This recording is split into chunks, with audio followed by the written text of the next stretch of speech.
खुदावन के पाक कलाम में से पढ़ेंगे ज़बूर 36 उसकी पहली आयत से लेकर आखिरी आयत तक। शरीर की बदी से मेरे दिल में ख्याल आता है कि खुदा का खौफ उसके पेश नज़र नहीं, क्योंकि वो अपने आप को अपनी नज़र में इस ख्याल से तसल्ली देता है कि उसकी बदी ना तो फाश होगी ना मकरूह समझी जाएगी। उसके मुंह में बदी और फरेब की बातें हैं।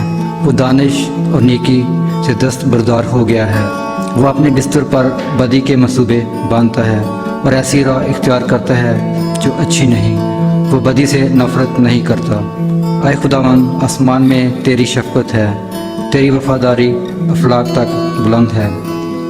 तेरी सदाकत खुदा के पहाड़ों की मानद है, तेरे अहकाम नहायत अमीक हैं। आए खुदावन, तू इंसान और हैवान दोनों को महफूज रखता है।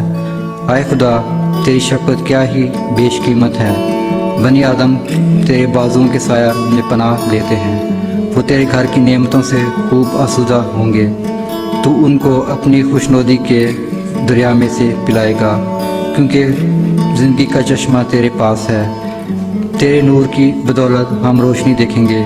तेरे पहचानने वालों पर तेरी शफ़क़त दायमी हो और रास्त दिलों पर तेरी सदाकत। मगरूर आदमी मुझ पर लात ना उठाने पाए और शरीर का हाथ मुझे हाँक ना दे।